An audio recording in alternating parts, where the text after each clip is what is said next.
สบายดีนี่คือซ่องเทอรี่ข้าวซอยเมืองสิงห์มื้อนี้เฮาสิพามาเบิ่งวิธีเฮ็ดข้าวซอยเนาะของคนส่วนเผาลือว่ามันเฮ็ดได้ใดอันนั้นเขาเจ้าออกไปเคี่ยวแล้วก็เฮ็ดหัวมันสิมาใส่กับข้าวมานะข้าวตัวเฮาที่มาแล้วมามอนะ bài bấm sàn thì biết là thằng hồ bằng โดย rồi cầm cưới ấy chú thấy mày đóng tay không rồi hẳn วิธีเฮ็ดข้าวซอยเนาะนี่นะขั้นตอนทำเองเขาเจ้าจะตีข้าวก่อนแต่ว่าตอนนี้มันมีข้าวซอยจักก็มีข้าวซอยจักมันสิบ่แซ่บเท่าข้าวซอยนี่เนาะอันเฮาเฮ็ดแบบนี้มันสิแซ่บกว่าข้าวซอยจักเนาะอันนี้แต่ดั้งเดิมไอ้สูตรดั้งเดิมมันนี่ข้าวเจ้าเนาะที่เขาเจ้ามามอแล้วมันสิเป็นแบบนี้แล้วสิเคี่ยวเฮ็ดหัวมันแต่บางคนว่ามันเอาน้ำต้มน้ำเราน้ำใส่เลยแต่ว่าเขาเจ้าเฮ็ดแบบนี้ดีกว่ามันสิดีกว่าแบบเฮาต้มน้ำใส่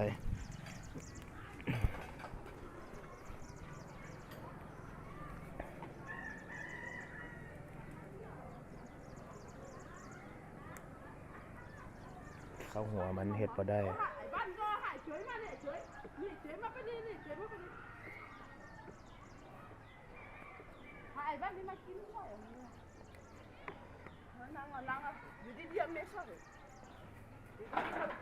ตอนนี้เรารอท่าน้ำสิรอท่าน้ำมันฟด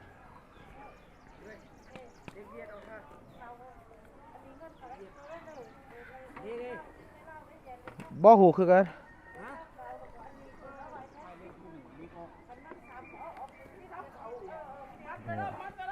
ขั้นตอน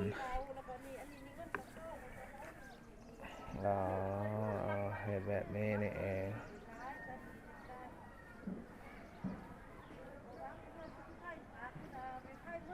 สลอให้มันเข้ากันหลังจากนั้นเราก็ใส่ฝาปิดไว้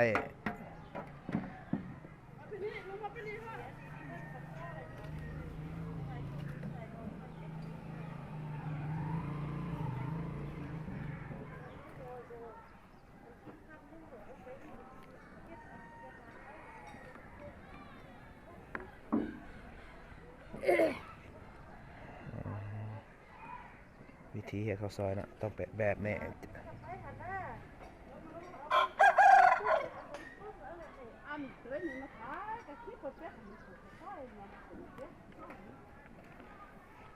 ได้แล้วแผ่นที่หนึ่งข้าวซอยนี่นะ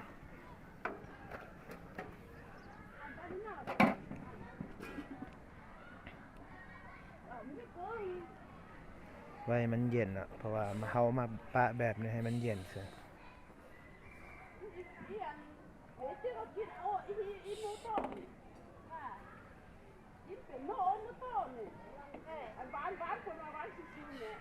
ได้แล้วแผ่นที่หนึ่งข้าวซอย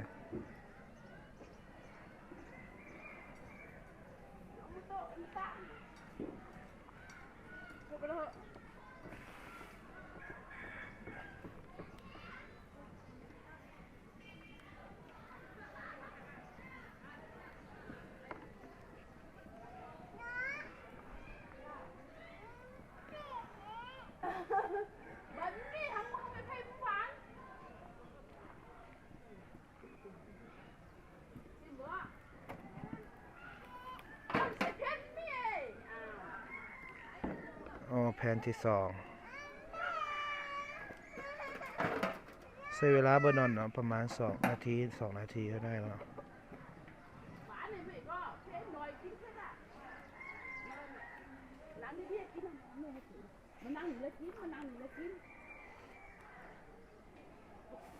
เขาเจ้าสิเราออกโอเค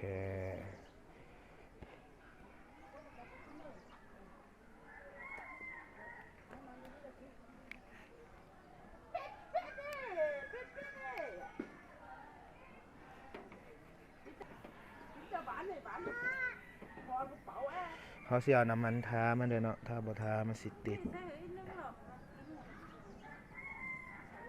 นี่แหละข้าวซอย ข้าวซอยเมืองสิงห์สูตรดั้งเดิมนะต้องเฮ็ดแบบนี้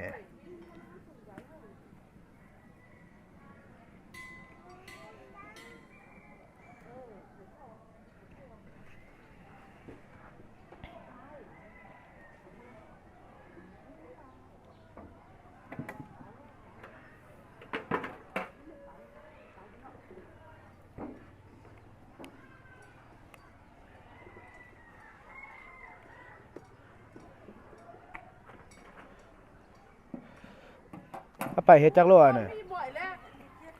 บ่นี่บ่นี่เฮ็ดอ่าข้าวซอยห้านซีอูบันนี้เลยนะเฮ็ดสดๆกินสดๆได้เลยข้าวซอยนะเทคโนโลยีสิกินให้เบิ่งว่ามา ก็เมาไข่มันบ้าก็ด่าอยู่นี่บ้าก็บ่เกี่ยวหรอกบ่เกี่ยวหรอกไอ้นี่แหละ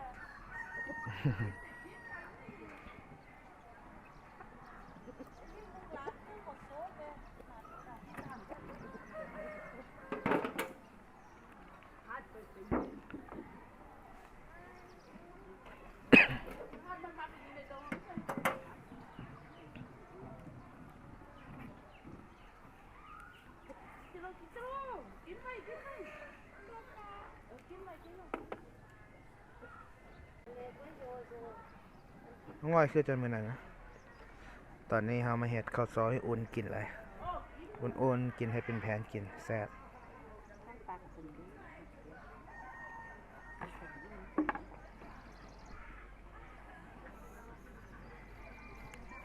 เอาไข่ใส่พร้อมเลย โมเดลนี้ เอาไข่ใส่เอาเส้นเอาไปไม่เห็ดตามหลังอ่ะ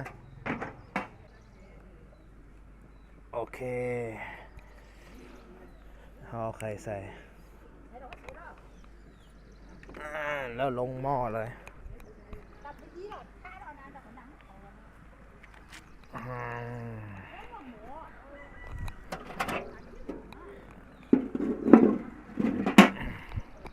ไปอันเปียงกิน สุกแล้วของเฮา เฮ้อ ข้าว หาย ซอย ดิหรอ ห่อนข้าวซอยห่อนสุกแล้ว หายดิหรอ เอาไปเอาออกข่อยเลยแล้วเห็ดจะนะเอาออกพันเห็ดคือจานนั้นเลย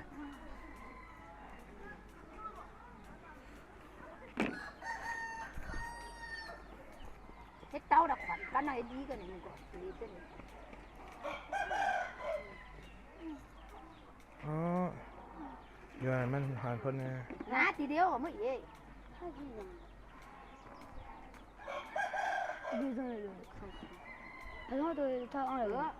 โอ้ยออกหันมา แล้วพอต้องอะไรเฮ็ดทีเดียวดิ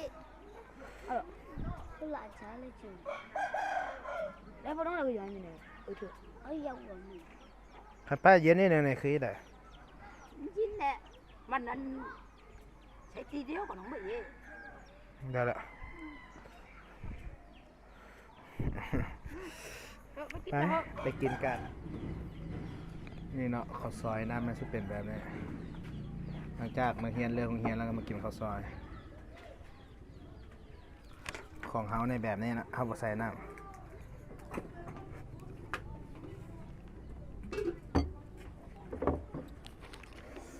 ข้าวซอยห่อนๆเลยแซ่บ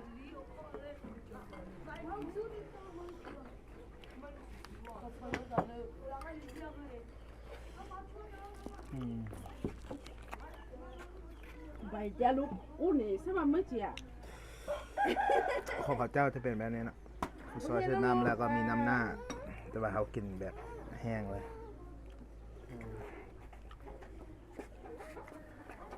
แซ่บ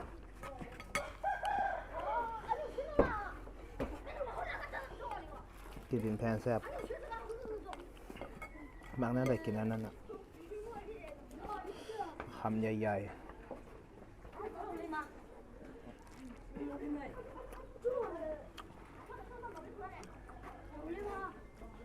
อยากให้เอาเฮ็ดคลิปแนวใดคอมเมนต์มาเลยอืม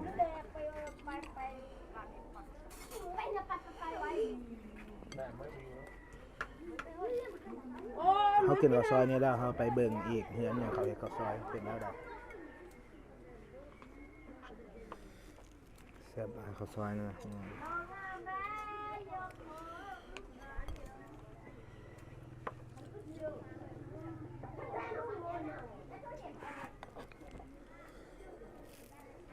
但你在那种啊，有先不先到好？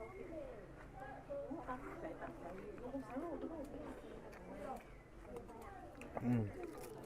ครับ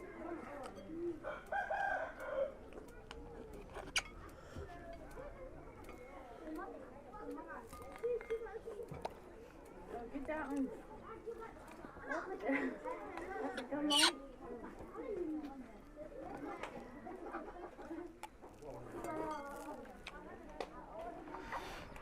เงินที่2เนาะเฮ็ดข้าวซอย มาเบิ่งวิธีเฮ็ดข้าวซอยนี่สาวลืด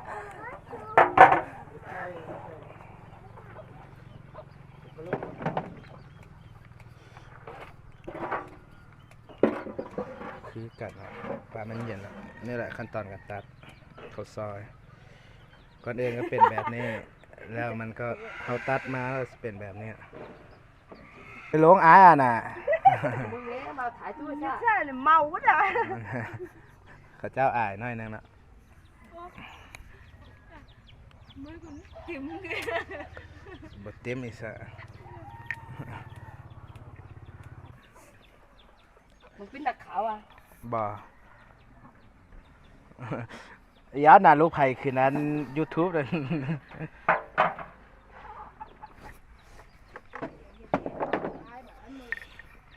สำหรับคลิปนี้จบเพียงเท่านี้อย่าลืมกดติดตามกดไลค์เพื่อเป็นกำลังใจในคลิปต่อๆไปสำหรับคลิปนี้ไปก่อน บ๊ายบาย